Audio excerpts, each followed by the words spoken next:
அவசரோடு சரியா சாப்பிட்டு வைத்தால் என்னை பருவத்திலாம் கைவரல் அறியால் கதிவாரம் வெள்ளவும் பொருந்திய பெண்ணகளே என் நான் நிலத்தின் அன்னகளே நீ வாழ்க என் குலம் வாழ்க குடாக்கிரம திருவருளால் நீ சிறப்பன் வாழ்க மகளே. அம்மா உங்களோட சில உடம்புகளுக்கு வந்து உணர்ந்து இருக்கின்றேன் கேட்கலாமா? மாதங்களில் சிறந்த மாதலை மலையில் சிறந்த இமயமலை மந்திரத்தில் சிறந்த பிரணவ மந்திரம் கதைகளில் சிறந்த ராமகதை காவியத்தில் சிறந்த ராமகாவியம் கலைகளில் சிறந்த முத்தணி முனிவர்களில் சிறந்த நாரத மகாமுனி என்று சொல்லியிருக்கிறார்கள். அப்படிப்பட்ட நாரத மகாமுனிவர் ஏன் வந்து விவரம் கேட்கிறார்னா என்ன விட பாக்கியசாலி இந்த உலகத்தில் இருக்கக்கூடாது, என்ன பொறுத்தவரைக்கு இனிமேல் பிறக்கவே கூடாது. அதுக்கு தான் சொன்னாங்க இட்ட அடிநோக எழுத்தடி கொப்பளிக்க வட்டில் சுமந்து மருங்க செய்ய கொட்டி கிளம்போ கிளம்பி என்று கூவார் உலகில் வளங்கோப்பி ஐயம் பெருமே அதில் பாடியவர் யார்? கம்பர் மகன் அம்பியாதிக்காக பாடினார். அப்படிப்பட்ட கம்பருக்கு அருள் கொடுத்தவர் யார்? தன்னுடைய தாய் கலைவாணி. கலைவாணியின் மைந்தரே விவரம் கேட்டீங்கன்னா விவரம் சொல்ல காத்திருக்கிறேன், கேள்வி கேட்டீங்கன்னா பதில் சொல்ல காத்திருக்கிறேன். நீங்க எந்த வகையை என்னென்ன கேட்கணும்னு நினைக்கிறீங்களோ அதற்கெல்லாம் தகுந்த பதில் உழைக்க காத்துக் கொண்டிருக்கு. ஏன்னா கட்டது கைமண்ணளவு கல்லாதது உலகளவு அப்படிம்பாங்க.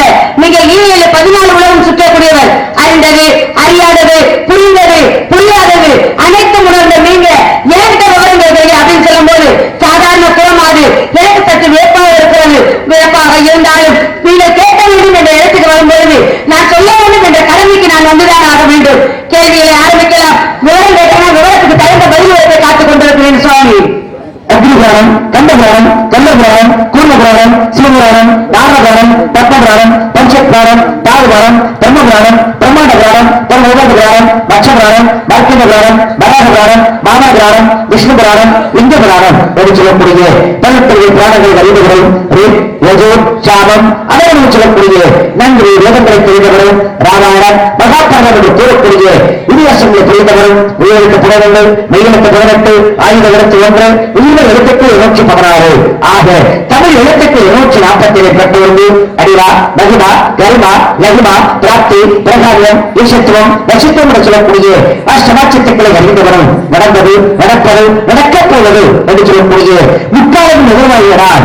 உன்னிடம் வினாத்துவத்தை உடைய எதிர்பார்க்கிறது என்றால் அது நமக்கு வியப்பாகத்தான் இருக்கும். ஏனென்றால் நான் கேள்விகளை கேட்க வேண்டும், அதற்கு தகுந்த பதவியை உழைக்க வேண்டும், அதற்கேற்ற இம்மனம் வளர வேண்டும். இது நீங்கள் பதிவுக்கிறீங்க. முதல் கேள்வி கேள்வி ஆரம்பிக்கலாம். வண்டி வீடு கேட்கொண்டு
மணி எத்திய தேர்வு வல்லவர் கூட்டத்திற்கோடு அந்த வல்லலை நெஞ்சில் வாழ்த்தி கொண்டாரு என்று சொன்னார்கள். உண்மையாரு அது எது என்பதை எடுத்துச் சொல்ல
இன்னும் பிரமுத்தின் ஆற்றப்பட்ட தொண்டர்களே விழுவித்த வெளியிட்டவர்களோட சிவகுட்டி இருக்காக அந்த துளை பகவத்தை சென்னமை பெண்ணே சுவாமி அறிவு சரி அமைதி மூன்று ஒழுங்கு அமைப்ப சாரணங்கு குறிஞ்சி முல்லை மருதம் நெய்து பாலை என்று சொல்லக்கூடிய 50 இலங்கையிலே 12 ஆண்டுக்கு ஒருமுறை போக்குவரத்து சூழல்கள் அதிசயமாக கொள்கிறார். அப்பட்ட கொள்கைகளை பொறுத்துக் கொள்ளும் குமரப்படவை கொள்கின்ற தொண்டை நாட்டில் சிற்றூர் என்னும் ஊர் நல்லது. இன்னும் ஒவ்வொரு இருக்கின்றேன் நம்பி தாயின் பேர் நங்கை நோய் பள்ளி உடல் பிரவாதவர்கள் 7 பேர் இருக்காங்க.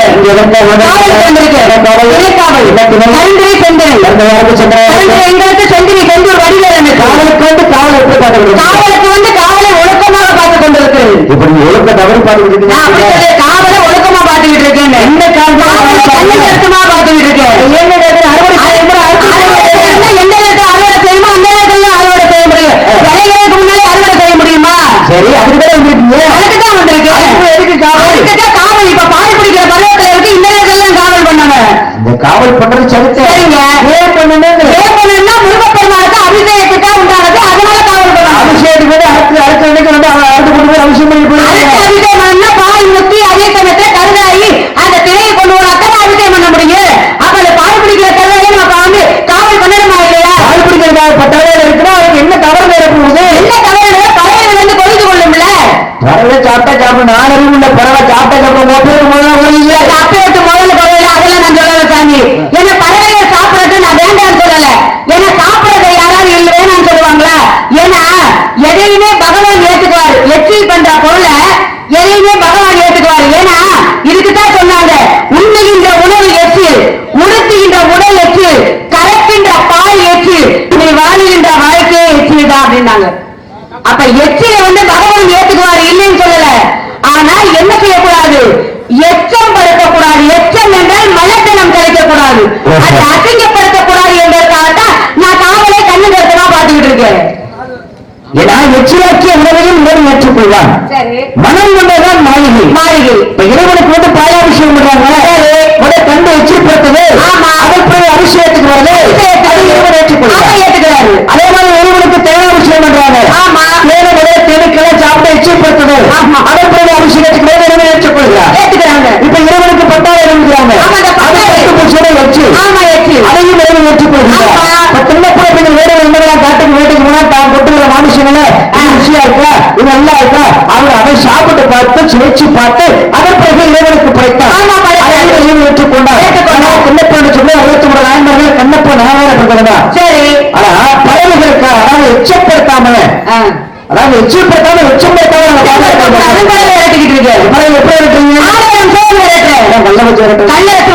சொல்லாலே வேட்ட வேண்டும் என்று அப்பா சொல்லியிருக்காரு. இவங்க ஒரு கம்ப வச்சு அடிக்கக்கூடாது நான் சொல்லிட்டேன். பாசுவதை கனவு பெற வேண்டும் அப்படிங்கிற காரணமாக பிறப்பாக இருக்கிற அறுபத்தை பாண்டியராகப்பட்டவன் புத்திக்கு மனுஷனுக்கு சிவபெருமான் அணைய கட்டமே குறுக்கும் இருக்கும் விளையாட்டு காமிச்சுதான் அதையா புறப்பாடு. நெருப்பாள வைச்சா கண்ணப்பன் அவன் 63 நாள்ல கண்ணப்பன் நாயகப்படுகிறான். ஆனா சொல்லாத அடிச்சா நெற்றிக்கல் தரப்பிலும் இப்படி வில்லாவிச்ச வருஷம் வெளியில பிரம்பாவிற்கு அறிவிக்கப்படும் அழிவில சிறப்படைச்ச குன்னப்பன் அழிவில ஆனா சொல்லாத அடிச்சாண்டாலு நக்கவனாக அவன் மட்டும் எரிஞ்சு சாம்பலானா அது மாதிரி நான் பறவைகளை சொல்லாத வளர்த்து சொல்லாத அப்படி சொல்றீங்க சொல்லாம சொல்றேன்னா அதுக்கு காரணம் இல்லாம எழுதி சொல்ல மாட்டாங்க. ஆகப்பட்டவரை ஏன் வந்து எரிச்சாங்க அப்படின்னா இறைவனே கண் முன்னாலே நின்றாலும் குற்றம் என்று வந்து விட்டால் நெற்றிக்கண் திறப்பினும் குற்றம் குற்றம் என்று வாதாடியவர் யார் அப்படின்னா நக்கீரர் ஆகப்பட்டவர். அந்த நக்கீரருக்காகத்தான் இன்றைக்கு மதுரை என்பதிலே இன்றைக்கு முதல் தமிழ் சங்கம் என்று உருவாக்கப்பட்டு அதற்கு தலைமை புலவராக இன்று நக்கீரர் ஆகப்பட்டவர் உருவாக்க வச்சிருக்கிறார்னா அது சிவபெருமானுடைய பெருமை தானே. சிவபெருமான் கொடுத்த பெருமை தானே நக்கீரருக்கு. எல்லாத்துக்கும் தான் பெருமை கொடுத்தாரு. ஆனா எல்லாரும் உடனே அழிக்கல நக்கீரரை மட்டும் எரிச்சு சாம்பலாக்குனாரு. காரணம் என்ன? என்ன காரணத்துக்காக நான் அடிக்கிறேன்னு சொல்லல. அடிச்ச அணி எழுத்த அணி எல்லாம் ஒண்ணுதான். ஆனா எழுத்ததுக்கு அப்புறம் அதை உருவாக்கி இன்றைக்கு மதுரை என்பதிலே முதல் தமிழ் சங்கம் என்ற ஒரு பெருமையை ஏற்படுத்தி அதற்கு தலைமை புலவராக என்று உருவாக்கப்பட்டிருக்கிறாங்க. பெருமை கொடுத்திருக்காங்க இல்லையா? சரி நான் வந்தவன் இத்தடி நோய்கள் இடத்தொரு குப்பிழைக்க வெட்ட சுமந்த வறுமை செய்ய கொட்டிக்கிழமைகளை என்று வழங்க செய்கின்றது. இது வந்து கவியா இல்ல வசனமா? இது ஒரு கவிதா. இத பாருங்க யாரு? கம்பர் மகன் அம்பியாருக்காக பாருங்க. ரெண்டு பேரும் பாடினாங்க.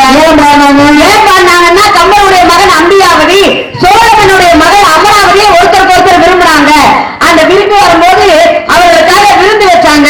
அப்படி விருந்துல எல்லாரும் உட்கார்ந்து இருக்கும் போது அந்த பெண்ணாகப்பட்டவர் அப்படி நடந்து வரும்பொழுது இந்த என்ன செய்யறாரு? இந்த அம்பியாவதி கழிவாட ஆரம்பிக்கிறாரு. எப்படி கழிவாடினாரு? எப்படி? அடிநோக எழுத்தடி கொப்பளிக்க வட்டு சுமந்து மருந்து அசைய கொட்டி கிளம்போ கிளம்பு என்று கூறுவார். அப்படி பாடினாரு. இந்த மருந்து அசைய அப்படின்னு. ஆமா. அப்படின்னா என்ன? மருந்து என்றால் கொங்கை என்ற அர்த்தம். கொங்கை என்றால் மருந்துனா கொங்கைங்கிறது தெரியும். சரி. கொங்கைங்கிறது எல்லாருக்கும் தெரியும். ஒரு பெண்ணுக்குரிய எல்லாருக்கும் தெரியும். உங்களுக்கு தெரியுமா? எனக்கு தெரியாம வருவாங்க. ஒரு பெண்ணு எல்லாம் சொல்ல முடியுமா? சொல்லுங்க. சொல்லணும். நீங்க தப்பப்படக்கூடாது. இருங்க. 4000 ரூபாய் சம்பளம் 4000 ரூபாய் சம்பளம் வாங்குறது பெருசு இல்ல. ஒரு பொம்பளை பிள்ளைகிட்ட வந்து கொங்கைகள் கேட்கறீங்களே. என்ன தெரிஞ்சாலும் எல்லாம் தெரிஞ்சா வர்றாங்க. சரி இப்ப நான் சொல்லி நீங்க கேட்கணுமா? சொல்லு. சொன்னதை யோசிக்கிறீங்க. ஆமா. கொங்கை என்றால் மார்பகம் என்ற அர்த்தம். என்ன அப்படி சொல்லி இது என்ன நீங்க கண்டுட்டீங்க? என்ன ஒரு சந்தோஷம். சரி மருந்து செய்ய அப்படின்னு பாடினாரு. உடனே அதோட பார்த்தாரு கம்பராகப்பட்டவர். அதான் நம்ம மகன் மாட்டிக்க போறேன் அப்படின்னு சொல்லி அவர் தான் விழுந்து என்ன பண்ணாரு? கொட்டி கிளம்போ கிளம்பி என்ற பூமார் உலகி வளங்கோட்டை வையம்பர் மேல் பாடி முடிச்சாரு. பாடி முடிச்சிருந்தாரு கம்பராகப்பட்டவர். ஆரம்பிச்சது அம்பிகாவதி. முடிச்சது யாருன்னா சோழனுடைய மகளுக்காக. அவர் பேர் என்ன? அமராவதி. அமராவதிக்காக. அம்பிகாவதி அமராவதிக்காக பாடினது. இது விஷயம் புரிஞ்சு சொல்றது. கம்பராக முடிச்சு வச்சிருக்காரு. அவன் முடிச்சது கம்பர். ஆமா. இந்த கம்பராகப்பட்டவர். சரி. ஏன்னா கவி சக்கரவர்த்தி சொல்றாங்க. எல்லாருக்கும் தெரிஞ்ச விஷயம். ராமாயணத்தை தமிழாக்கம் பண்ணதை கவி சக்கரவர்த்தி சொல்றாங்க. ஆமா ஆமா ஆமா. இந்த கம்பர் பிறப்பு இறப்பு ஒன்று இருக்கும். அப்படிப்பட்ட இந்த இறப்பு வகையில கம்பர் வந்து கொலை செய்யப்பட்டாரா இல்ல தானா இறந்தாரா? இயற்கை மரணமா இல்ல தற்கொலை செய்து கொண்டாரா? நல்லா புரிஞ்சுக்கணும். 3 விஷயம் கேட்டிருக்கேன். கம்பராகப்பட்ட நான் புதுசா சொன்ன விஷயத்துல தான் கேட்கிறேன். கம்பர் வந்து தானா இயற்கையிலே மரணம் அடைந்தாரா இல்ல தற்கொலை செய்து கொண்டாரா இல்ல யாராலும் கொலை செய்யப்பட்டாரா? எனக்கு ஒரு உண்மை தெரிஞ்சாகும். தெரியுமா? தெரியாது. அருமையான பேச்சு, அழகான விளக்கம். ஏன்னா உலகத்துல ஒரு கவியை பாடி அந்த கவிக்கு விளக்கம் கேட்கலாம், விளக்கம் சொல்லலாம். யாராரு எப்படி செத்தாருன்னு கேட்டா இதுக்கெல்லாம் எப்படி பதில் சொல்ல முடியும்? இல்ல நான் கேட்கிறேன், அவர் எப்படி இறந்தாரு? தற்கொலை செய்து கொண்டாரா இல்ல இயற்கையில மரணம் அடைந்தாரா? நான் கேட்கிறேன், சாப்பிட்டேன்னு சொல்ல தெரியும் எனக்கு. பட்டுக்கோட்டை வழி கேட்டு பொட்டை பார்த்து என்ன நீங்க கேட்கக்கூடாது. இருங்க, எல்லாம் தெரிஞ்ச மாதிரி இருங்க, எனக்கு தெரியும் எந்த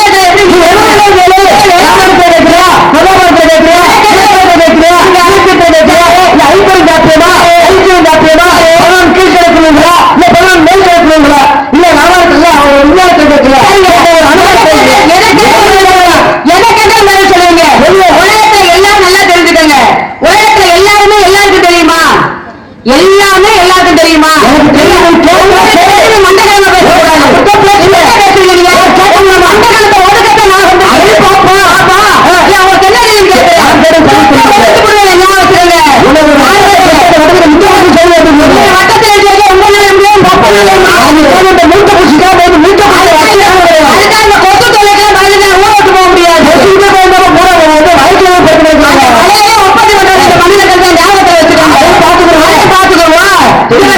அனாவசியமாக பேசக்கூடாது. ஒரு கதையை கேட்டு அந்த கதைக்கு விளக்கம் சொல்லுங்க. விளக்கத்தை நான் சொல்றேன். அதை விட்டு அவர் எப்படி செட்டாருன்னு கேட்டா நியாயமா நியாயம். அந்த கதையை முடிச்சு வச்சிருக்காரு கம்பராகப்பட்டவர். அதைத்தான் நான் கேட்கிறேன். அப்ப முடிச்சவங்க எல்லாம் எப்படி முடிஞ்சாங்கன்னு கேக்குறீங்க. முடிச்சவங்க எப்படி முடிஞ்சாங்க? இதெல்லாம் மண்டகமா பேசுற மாதிரி தான் இருக்கேன். இல்ல இவருக்கு இருக்கு இன்னைக்கு. ஏன்னா உனக்கு எனக்கு வழக்கு அப்படின்னு பாடினார் ஒருத்தர். ஏய் உனக்கு எனக்கு வழக்கு. நீங்க என்ன வேலையை அதை போய் பாருங்க. அப்புறம் கேட்டுட்டீங்கல்ல, பதில் சொல்றேன் இல்ல, கேட்டு வேலையை பேசக்கூடாது. பேச நிப்பாட்டுங்க. நிப்பாட்டுங்க. அண்ணா நீங்க நான் பதில் சொல்றேன். நிப்பாட்டணுமா வேண்டாமா? நான் அதை கேட்கல. எதை கேட்கல? கேட்டதுக்கு மட்டும் பதில். எனக்கு சொல்ல தெரியும். அமைதியா இருங்க. அடுத்ததுக்கு அப்புறம் போவோம். எனக்கு தெரியும். எப்படியோ பதில் உங்களுக்கு தேவை. பதில் தானே. அப்ப தெரியலன்னு சொல்லு. தெரியலன்னு சொல்லி அகராதிலே சொல்லு. அதை சொல்ல கொஞ்சம் அமைதியா இருங்க. ஏன் அப்படி சொல்றீங்க? ஒட்ட பிடிச்ச உடனே நறுக்குனதான் தெரியாது. என்ன ஒரு சண்டை ஓடாம. அப்புறம் என்ன ஆரம்பத்துல இருந்து இவர் உண்மையிலே சொல்றேன். 2012 இருந்து இவர் தான் முதல் எதிரி எனக்கு. எங்க போனாலும் சண்டை தானா? இதே பொழப்பா இருக்கு எனக்கு இவரோட. தேவையில்லாம ஒரு கேள்வி கேட்கறது, அதுக்கு பதில் சொல்ல சொல்லி. இப்ப தேவையில்லாம இந்த பதில் சொல்ல என்ன அர்த்தம்? இதெல்லாம் சரியில்லை சொல்லிட்டாமா. ஏன்னா அதுக்குத்தான் சொன்னாங்க உனக்கு எனக்கு வழக்கு கிழக்க வெளுத்தாலும் சரி இதுக்கு ஒரு முடிவு தெரிஞ்சு ஆகணும் அப்படின்னு அவர் சொன்னார். யாரு? சிவனடியாராகப்பட்டவர் கேட்கிறாரு ஒரு கதை. அவர் என்ன நிலைமையில இருக்காரு? ஒரு குழந்தைக்கு, அதாவது ஒரு கல்யாணம் பண்ணக்கூடிய நிலைமையில இருக்காரு, ஒரு பெண்ணுக்கு தாலி கட்டக்கூடிய நிலைமையில. அப்ப அவர் சொல்றாரு உனக்கு எனக்கு வழக்கா? பாடா திருவண்ணூருக்கு அங்க போய் கேட்டுக்கிறோம். உனக்கு எனக்கு எதுக்குப்பா வழக்கு வருது? நீ யாரோ நான் யாரோ, நமக்குள்ள எதுக்கு வழக்கு வருது? இல்லப்பா உனக்கு எனக்கு வழக்கு வந்துருச்சு. வாப்பனே நீ எனக்கு அடிமை, நான் எப்படி அவனுக்கு அடிமையா இருக்க முடியும்? நீ எனக்கு அடிமையா? வா வந்து நிரூபிச்சு காட்டுற அப்படின்னு இவர் என்ன பண்றாரு? கல்யாணத்தை கூட அப்புறம் வச்சுக்கிறோம், முதல்ல போய் நிரூபிச்சு பார்ப்போம் அப்படின்னு வர்றாரு. மாபெரும் சபையில ஒரு சிறு ஓலை எடுத்து கொடுக்குறாரு. அதை எடுத்து பாக்குறாரு. அது என்ன இருக்கு? நீ மட்டுமல்ல, உன்னுடைய முன்னோர்களிலிருந்து உனக்கு பின்னாடி வரக்கூடிய சந்தேக அனைவருமே இந்த சிவனடியாருக்கு அடிமை என்று எழுதியிருந்தது. உடனே பாக்குறாரு, அப்பா நான் கல்யாணம் பண்ண இருந்தேன் நல்ல வேலைக்கு, ஏன்னா என் முன்னோர்களுக்கு நான் துரோகம் பண்ற மாதிரி ஆயிப்போது, உனக்கு நான் அடிமைதான், என்ன வேணும் அப்படின்னு கேட்டாரா. அப்பதான் சொன்னாரு என்னை வாழ்த்தி பாடுனாரா. என்ன பாட்டு பாட சொன்னாரு? பித்தா என்று பெயரை சொன்னையே அதே முதல் வரியா கொண்டு பாடலை தொடங்குனாரு. அப்பதான் பாடினாரா, பித்தா திரைச்சூடி பெருமாளே அருள்வாயார் அப்படின்ற முதல் வரியா பாடலை கொண்டு பாட ஆரம்பிச்சாரு. அப்ப அன்றைக்கு உங்களுக்கு எனக்கு வழக்குன்னு அன்னைக்கு வந்துச்சு. இன்னைக்கு சொல்றேன் உங்களுக்கு எனக்கு வழக்கு வந்துருச்சு. கிழக்க வெளுத்தாலும் சரி இன்னைக்கு சந்திரகுமார் ஒரு கலர் கலக்காம போறது இல்ல. என்ன ஒரு சேட்டை, என்ன ஒரு கவியை பாட சொல்லி அதுக்கு ஒரு விளக்கம் சொல்ல சொல்லி அதுக்குதான் சொல்றதுக்குள்ள உங்களுக்கு அவசரம். அப்ப இப்ப என்ன வந்து உங்களுக்கு விளக்கம் சொல்லணும் அப்படின்னா, கம்பராகப்பட்டவர் எப்படி இறந்தாரு? தற்கொலை செய்து கொண்டாரா? இதுக்கு உங்களுக்கு விளக்கம் தெரிஞ்சாகும். அவ்வளவுதானே. உங்களுக்கு முதலே சொன்னேன், கம்பருடைய மகனை சோழமனுடைய மகனை ஒருத்தருக்கு ஒருத்தர் விரும்புறாங்க. அந்த விரும்பும் பொழுது சோழமன்னன் பாக்குறாரு, சாதாரண தமிழ் சக்கரவர்த்தியோட மகன் என்னுடைய பெண்ணை வந்து விரும்புறதா அப்படின்னு சொல்லி என்ன பண்றாரு? சோழமன்னன் ஆகப்பட்டவர் கம்பரை கூப்பிடுறாரு. கம்பரே வாங்க, உங்க மகன் நல்லா பாடல் பாடுவாரா? கவி பாடுவாரா? நல்லா பாடுவாருங்க. நல்லா பாடுவாருன்னு இல்ல, 100 பாடல்கள் பேரின்ப பாடல் பாட வேண்டும். அது 100 பாடல் பாடிட்டாரு அப்படின்னா நீ அவன் என்ன கேட்கிறானோ அதை நான் கொடுக்குறேன். ஆனா அதே சமயத்துல 100 பாடல்கள் பேரின்ப பாடல் பாடவில்லை என்றால் அவனுடைய தலையை இங்கே சீவி அதே இடத்துல அந்த இடத்துல கொலை செய்ய விடுவோம் அப்படின்னு சொல்லிடுறாரு. அப்படியா? சரி. தன்னுடைய மகன் மேல ஒரு நம்பிக்கை. உடனே இவர் என்ன பண்றாரு? தன் மகனை கூப்பிடுறாரு. போட்டிக்கு தயாராகிறாங்க. எல்லா சபையிலே எல்லாரும் உட்கார்ந்து இருக்கிறாங்க. அப்ப திரைமறைவிலே அமராவதி ஆகப்பட்டவள் ஒரு தட்டுல 100 பூ எடுத்து வச்சுட்டு உட்கார்ந்துருக்கா. ஏன் இவர் பாடிடுவாரு, பாடி முடிச்சோடனே தந்தையார் என்ன வேணும்னு கேட்பாரு, உங்க மகளை எனக்கு கல்யாணம் பண்ணி கொடுங்கன்னு சொன்ன உடனே நம்ம போய் கல்யாணம் பண்ணிக்கணும் அப்படின்ற நிலைமையில இவர் தட்டுல 100 பூ எடுத்து வச்சுட்டு உட்கார்ந்துருக்கா. எப்பவுமே கவி சக்கரவர்த்தி கம்பர் வந்து எப்பவுமே எந்த பாடலை யாரு எந்த பாடலை பாடினாலும் முதலிலே விநாயகர் காப்பு என்று சொல்லக்கூடியது விநாயகர் காப்பு பாடுவார். இப்ப நம்ம ஒரு விஷயம் எழுதுறோம்னா முதல்ல அப்படி ஊனா போட்டு விநாயகர் துதி போட்டு தானே ஆரம்பிக்கிறோம். அது மாதிரி இவங்க விநாயகர் காப்பு என்று சொல்லக்கூடிய காப்பை பாடிட்டு தான் கவியை பாடுவாங்க. அப்ப இவர் என்ன பண்றாரு, விநாயகர் காப்பு ஒண்ணு பாடுறாரு. பாடினவன இவன் என்ன பண்றா, ஒரு பாடல் முடிஞ்சிருச்சாக்குன்னு நினைச்சு ஒரு பூ எடுத்து வச்சிடறான். இவர் பாடினது 99 பாடல்கள், இவர் எடுத்து வச்ச பூ 100 பூ எடுத்து வச்சுட்டான். 100 பூ எடுத்து வச்ச உடனே அவர் சந்தோஷம் தாங்க தெரிய அப்படி விளக்கினால. அது வரைக்கும் பேரின்ப பாடல் பாடிக்கொண்டிருந்தவர் இவர் முகத்தை பார்த்த உடனே சிற்றின்ப பாடல் பாட ஆரம்பிச்சிட்டாரு. சிற்றின்பனா காதல் பாட்டு பாடினோடனே அப்பதான் ஒட்ட கூத்தர். இந்த ஒட்ட கூத்தருக்கு காட்டி கொடுக்குற புத்தி, இந்த ஆளுக்கு மாதிரி காட்டி கொடுக்குற புத்தி உலகத்துல எவனுக்கு கிடையாது. இந்த ஒட்ட கூத்தருக்கு நான் உங்களை சொல்லல, கதையில சொல்லிட்டு இருக்கேன். கைய அப்புறம் நீட்டத்தானே கொடுத்துருக்கேன், அப்புறம் இப்படியா பேசுவாங்க, அமைதியா இருங்க. அப்ப காட்டி கொடுக்குற புத்தி இவர் என்ன பண்ணாரு, ஆனா தம்பே ஐயா சோழமண்ணா என்ன பாடல்கள் 99 பாடல் தான் பாடிட்டாரு, 100 பாடல்கள் பாடவில்லை, இறையா வந்து காதல் பாட்டு பாடிட்டாருன்னு இவர் காட்டி கொடுத்துட்டாரு. காட்டி கொடுத்தோன்னே அப்புறம் என்ன சொன்னாரு, போட்டி என்ன 100 பாடல் பாடிட்டா நீ என்ன கேட்கிறேன் நான் கொடுக்குறேன், ஆனால் பாடவில்லை என்றால் உன்னை கொலை செய்திருவோம் சொன்னோம்ல அப்படின்னு சொல்லி கூட்டிட்டு போய் கொலையை செஞ்சுட்டாங்க. அவர் தலையை வெட்டிட்டாங்க. தலையை வெட்டி அங்கே இறந்து போயிடாரு. கம்பருக்கு மனசு ரொம்ப வேதனையா இருக்கு. இருந்தது ஒரே மகன், அவனை இப்படி கொலை பண்ணிட்டாங்கன்னு சொல்லி ரொம்ப வேதனைப்பட்டு குடிசையில உட்காந்து கவி எழுதிட்டு இருக்காரு. அந்த பொம்பளை இந்த பொம்பளை நாள் அந்த பொம்பளை இடையில பேசக்கூடாது மறந்து போகல. எனக்கு ரோசம் இருக்கு, நான் இடையில பேச மாட்டேன். அப்ப உங்களுக்கு ரோசம் இருந்தா பேசாதீங்க. அப்ப இவர் என்ன பண்றாரு, மனசு வேதனைப்பட்டு உட்கார்ந்து இருக்காரு. அப்ப சோழ மன்னனுக்கு ஒரு மகன், அவர் என்ன பண்றாரு, வீதி உலா வர்றாரு. வீதி உலா வரும்போது மத்தகம் என்று சொல்லக்கூடிய ஒரு பெரிய மிருகமாகப்பட்டது துரத்துட்டு வருது. அப்படி துரத்துட்டு வரும்போது இவர் என்ன செய்யறார், மத்தகம்னா என்னன்னு கேட்பீங்க, யானை. அது நீ பக்கத்துல வரும்போது தெரிஞ்சுக்கிட்டே நீங்க அதை கேட்க போறீங்கன்னு. அப்ப யானை துரத்துட்டு வந்தோடனே இவர் பயந்து போய் கம்பருடைய குடிசைக்குள்ள போய் நுழைஞ்சிடறாரு.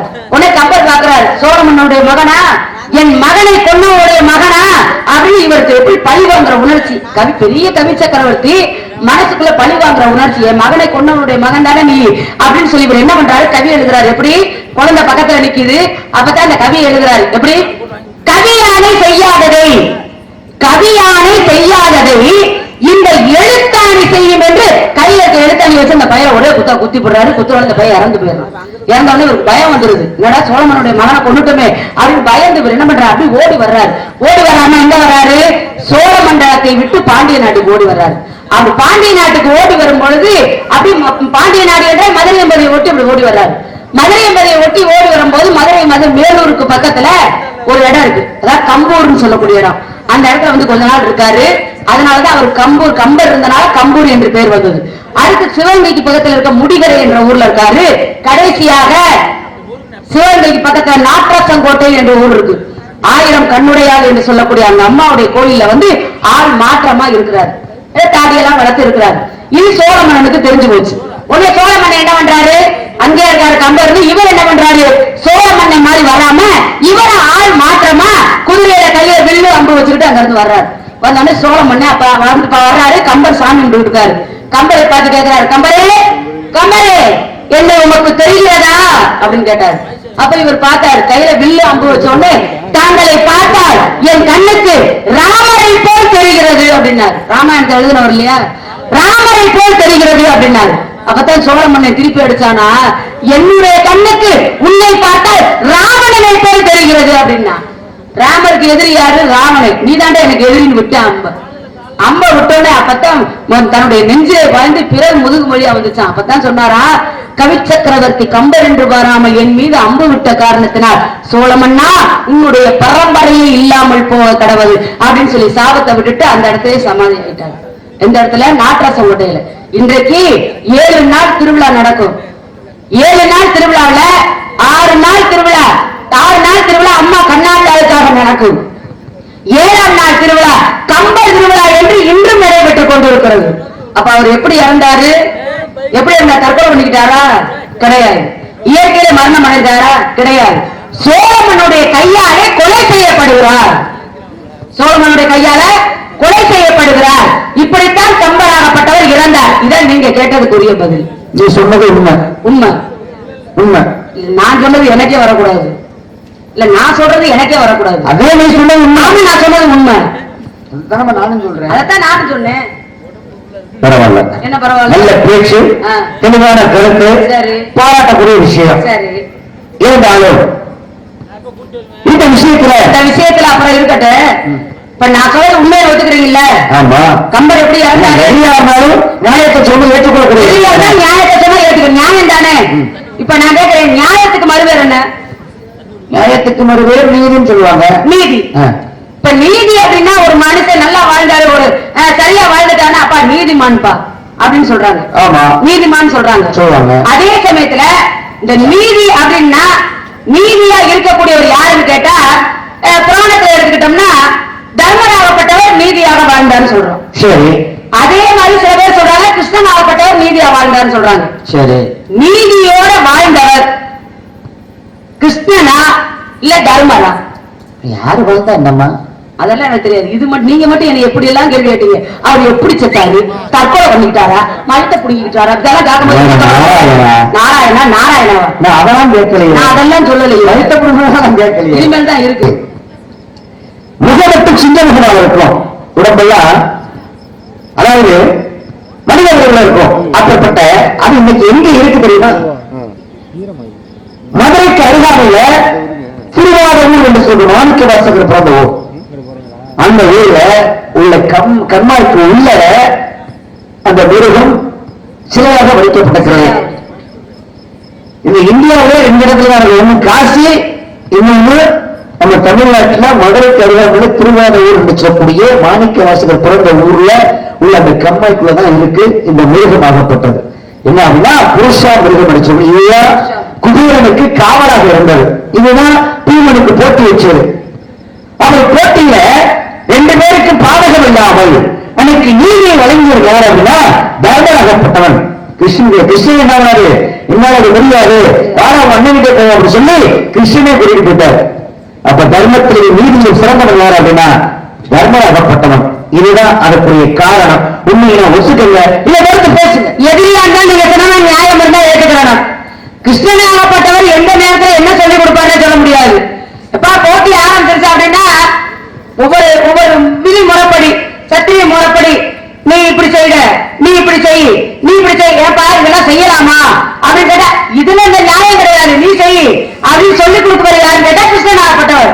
ஆனா அந்த இடத்துல கூட நீதி தவறாமல் நெறிமுறை தவறாமல் யுத்தம் பண்ண ஒரே ஆள் யாருன்னு கேட்டா தர்மராகப்பட்டவர் தான். அந்த வகையில ரொம்ப பெருமையா இருக்கு சுவாமி. தர்மராகப்பட்டவர் உண்மையிலே தர்மத்தில் சிறந்த நீதியில சிறந்தவரா இருக்கிறார்னா அவர் யாருக்கு பிறந்தவர்?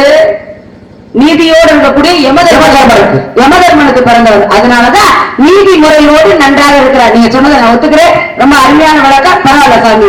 இப்ப நீங்க வேற விஷயம் கேட்கலாம். பரவாயில்ல சாமி. எப்படி நல்லா உண்மையான விளக்கம் தானே சொல்லிட்டேன். பரவாயில்ல பூசி முழுகிறீங்க. என்ன பூசி முழுகிறேன்? பரவாயில்ல நல்லா இருக்கு சாமின்னு சொன்னேன். அப்படித்தானே சொன்னீங்க. சாதாரண யமதர்மன் அப்படின்னாலே ஆமா சாதாரண விஷயம் கிடையாது. இந்த நாட்டுல எங்கும் அதாவது அழிவே இல்லாம ஆமா நன்மைகள் நடந்துகிட்டு இருக்கு. அந்த தருணத்துல எந்த கெட்ட விஷயம் நடக்க எதுவுமே கிடையாது. ஆமா எல்லாமே தர்மம் நிலைநாட்டப்பட்டிருக்கக்கூடிய நேரத்துல ஒரு நாள் என்ன ஆச்சு அப்படின்னா ஒரு பெண்ணை ஒருவன் பலாத்காரம் பண்றான். அப்ப பலாத்காரம் பண்றதுக்காக வழக்குக்கு போகும்போது இந்த தர்ம தேவனுக்கு பொருட்கள் என்ன பண்றான், அவனை பலார் ஓங்கி அளவுறான். இப்படி அளவுட்டவன இதை பார்த்தால் சிவனாகப்பட்டவன். ஆகா உண்மையிலேயே நீ தர்மத்தை நிலைநாட்டக்கூடிய காரணத்தினால உன்னை பார்த்தா எல்லாருமே பயப்படும் தான் அப்படி சொல்லி யமதர்மனுக்கு என்ன பண்ண சிவனாகப்பட்டவன் 2 பக்கம் 2 கோரை பொருட்களை கொடுத்தான். அகோரமாக இருக்கட்டும் அப்படின்னு பார்த்தாலே பயப்படும் அப்படின்னு அப்படி கொடுத்த காலத்தினால் யமதர்மன் வேதனைப்பட்டார். இந்த பூமி உலகத்துல இந்த மக்களுக்காக நாம நல்லது செய்ய போய் நம்ம உருவம் கெட்ட உருவமா மாறிடுச்சு அப்படின்னு சொல்லி வேதனைப்பட்டார். வேதனைப்பட்டு என்ன செஞ்சார் அப்படின்னா இந்த அகோர உருவத்துல ஒரு அழகான உருவத்தை பார்க்கணும் அப்படின்னு சொல்லி நாராயணன் வேண்டி தவம் செய்கிறார். நாராயணனும் காட்சி கொடுக்கிறார். அப்படி காட்சி கொடுத்தோடனே அப்பதான் சொல்றாரு, இந்த அகோர உருவத்தை வந்து இந்த அழகான உருவத்தை எப்போது நான் பார்த்துக்கிட்டே இருக்கணும் சொல்லி வேண்டிக்கிறார். அது வேணும்னே அவர் என்ன பண்ணாரு, உனக்கு உங்களுடைய வேண்டுதலை நிறைவேற்றுங்க சொல்லி நாராயணனும் அவருடைய வேண்டுதலை நிறைவேற்றினார். அப்ப நாராயண காண அப்படின்னு சொல்லி மகாலட்சுமி தேடி வர்றாங்க. அப்ப தேடி வந்ததுமே இங்கே இவருடைய யாராவது உணர்வுடைய வேண்டுகளுக்கு அவர் அங்கே அவருக்கு காட்சி கொடுத்து கொடுக்கக்கூடிய காரணத்தினால மகாலட்சுமி தேடி வந்தா. அப்ப அவரும் நானும் இங்கே இருக்கிறேன் அப்படின்னு சொல்லி மகாலட்சுமி அங்கே இருந்தார். இன்னைக்கும் அர்த்தஜாப பூசைய அந்த நாராயணுக்கு மகாலட்சுமிக்குமாக இந்த யமதர்மன் தான் இன்னைக்கு அர்த்தஜாப பூசையை நடத்தி கொண்டிருக்கிறார். எங்க அப்படின்னா மதுரைக்கு அருகாமையில அழகிய மலை என்று சொல்லக்கூடிய அந்த ஊர்ல இருக்கட்டும். அருமையான விஷயம். ஏன்னா எப்படி வந்து யமதர்மனாகப்பட்டவருக்கு எப்படி கோரை பற்கள் உண்டானது, அதுக்கு என்ன காரணம், அதே சமயத்துல ஒரு நல்ல முகம் நமக்கு வேணும் அப்படிங்கிறது எங்க உருவாக்கப்பட்டது அப்படிங்கிறது அழகர் கோயில இருக்கிறது அழகான விஷயம். நல்லா அருமையா சொல்லியிருக்கீங்க. ஏன்னா சொல்லக்கூடிய விஷயங்கள் வந்து மக்களுக்கு போய் சேரணும், அவங்க அதை தெரிஞ்சுக்கணும். எல்லாமே உங்களுக்கு வந்து பெரிய சில பேருக்கு தெரியாது, அதை சொல்லுவதற்குடைய கடமை தானே. தெரிஞ்சவரை விட தெரியாம இருக்கட்டுமா? கேட்டுங்க. இப்ப உலகம் எல்லாம் உங்களை நான் கேட்டதுக்காக என்னிடம் கேள்வி கேட்டேன். சரி, இப்ப நான் ஒரு விஷயம் கேட்கிறேன். என்ன விஷயம்? ஒரு கணவன் மனைவி இருக்காங்க. ஆமா, கணவன் மனைவி இருக்காங்க. வயசான சரி, தன்னுடைய மனைவிய அப்படி கண்ணா அப்படி பார்த்தா என்ன செய்வாங்க? வந்துடும், பிரச்சனை வந்துடும், சண்டை வந்துடும், சில பேர் கொலையே விடுங்க, பிரச்சனை நிறைய இருக்கும்ல. அதனால முடியாட்டி கூட தான் தன்னுடைய மனைவி பார்க்க கூடாது. அப்படிப்பட்ட ஆட்கள் அந்த பொண்ணுங்க இருக்காங்க. ஆனா தன்னுடைய மனைவியே ஒருத்தருக்கு பணம் கொடுத்தான். யாராவது கொடுப்பானா? அது எப்படி கொடுக்க முடியும் சாமி? கொடுத்தான்ல. எதையுமே இப்படிதான் விதர்ப்பமா தான் கேட்கறது. எதுக்காக கொடுத்தான், என்ன காரணம்? எனக்கு ஒரு உண்மை தெரியும். நல்ல உங்க உண்மையை நல்லா தெரிஞ்சுக்கங்க. ஏன்னா கட்டிய மனைவி யாராவது தானம் கொடுப்பாங்களா? யாரும் தானம் கொடுக்க மாட்டாங்க. நீங்க சொன்ன மாதிரி பிரச்சனைகள் நிறைய வந்துடும். 63 நாயன்மார்கள் ஒருத்தர் தானமா கொடுத்தாரு, இது எல்லாருக்கும் தெரிந்த விஷயம். ஆனா அதே மாதிரி இன்னொருத்தர் தானமா கொடுத்தாரு. யார் அவர் அப்படின்னா வல்லாள மகாராஜா என்று சொல்லக்கூடிய ஒரு மகாராஜா. அவர் என்ன பண்றாரு, அவருக்கு 2 மனைவிகள், ஒன்று வல்லமாதேவி, இன்னொன்று சல்லமாதேவி. இவங்க 2 பேர் வந்து அவருக்கு குழந்தையே கிடையாது, வாரிசு கிடையாது. அவரை அந்த நாட்டை ஆள்வதற்கு அவருக்கு பேரு வாரிசு கிடையாது. அவர் என்ன பண்றாரு, சிவபெருமானை வேண்டாரு.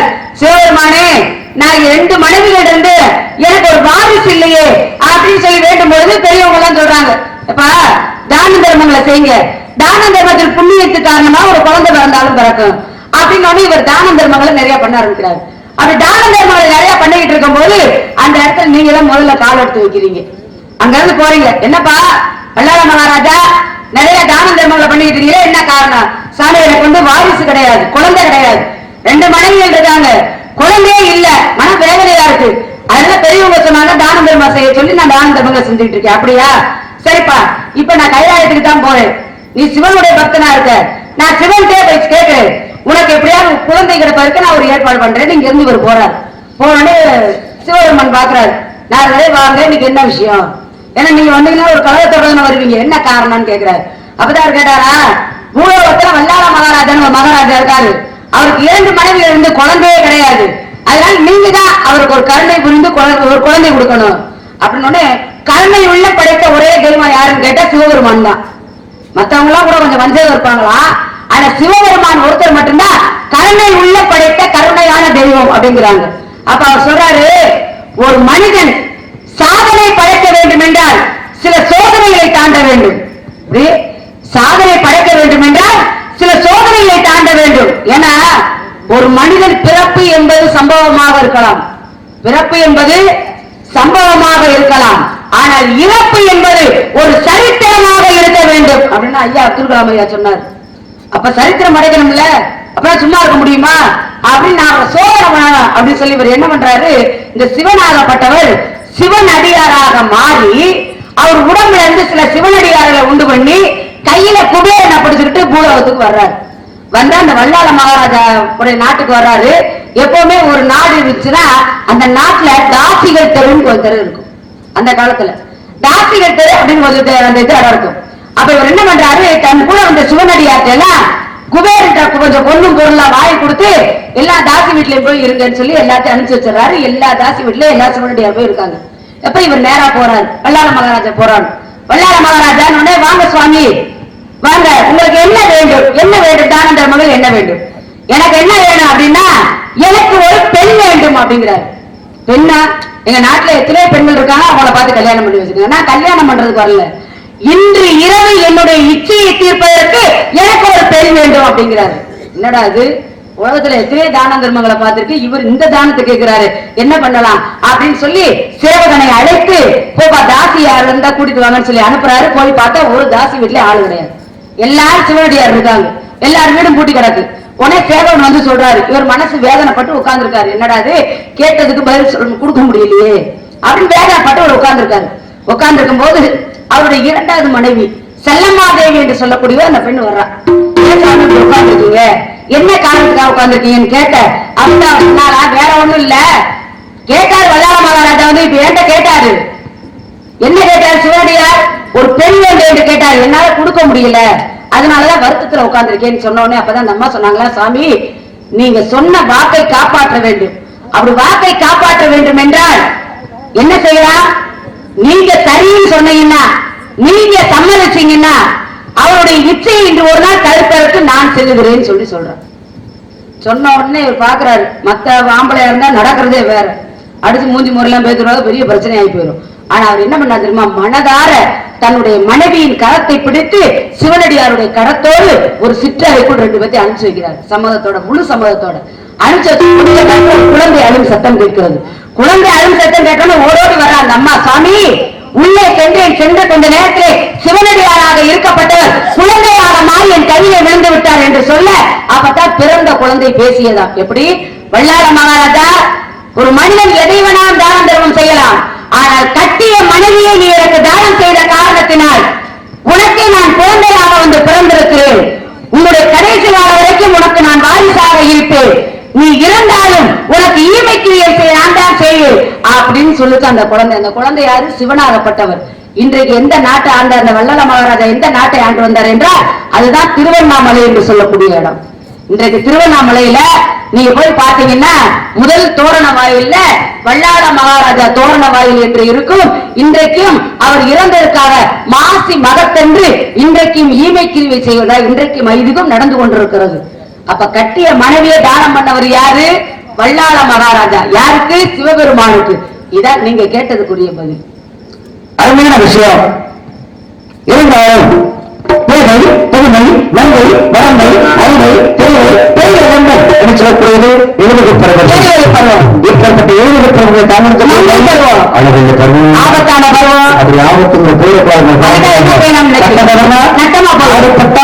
பருவங்கள் சுத்தமாக பத்திரமாக வருவது சாத்திரப்படி பெரிய ஓத்திரமாக அந்த ஓத்திரத்துக்கு நீ போடக்கூடாது. என்ன செய்யணும்? உனக்கு புருஷன் என்ன நாங்க சொல்லவே இல்லையே, நல்ல வேலை கேட்டுக்கமா சொல்றேன். கேளுங்க கேளுங்க. நான் பார்த்தேன் மாப்பிள்ளை ஐயாரம்மா இதனால் நாமே பேசும் சொல்றாங்க.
திருமணம் நடந்த மாதிரி இருக்கணும்.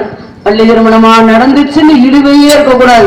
நமக்குள்ள வெட்டு 1 துண்டு 3 அப்படின்னு தான் அப்படிங்கறதுனால என்ன சொல்லக்கூடிய மாப்பிள்ளை எப்படிப்பட்டதுன்னு சொல்லுங்க. முதியவரே உன் பேச்சு ஆகாதையா, உன் சம்பந்தம் ஆகையா, உன் பேச்சு ஆகாதையா.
இந்த பொழப்புக்கு நாண்டுகிட்டு வெக்கமல்ல உங்களுக்கு. கூட்டி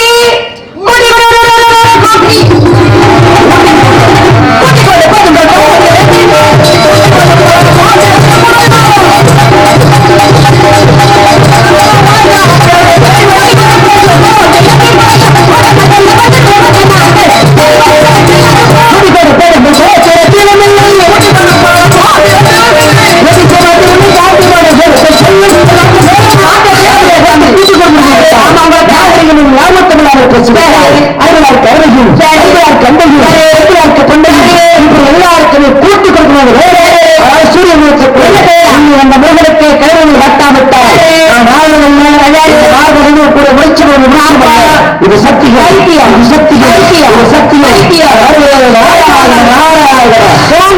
பார்க்க வைத்தியம்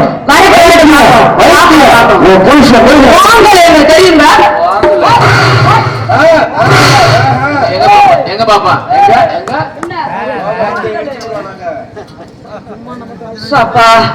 ஒரு வழியா இவரை பிடிச்சு உள்ளதெல்லாம் பெரும்பாடா போச்சு. இனி அவர் வரப்பட்டு வர போறாரு. என்ன செய்ய காத்திருக்காரு தெரியல. முருகா, நீ சீக்கிரமாக வர வேண்டும். என்னை ஆட்கொள்ள வேண்டும் என்பதற்காகத்தான் நாரதரிடம் இப்படி எல்லாம் பேசி சீக்கிரமாக வர வேண்டும். முருகா, சீக்கிரம் வெளியில வாங்க. உங்களை ஒரு பார்வை வாங்க.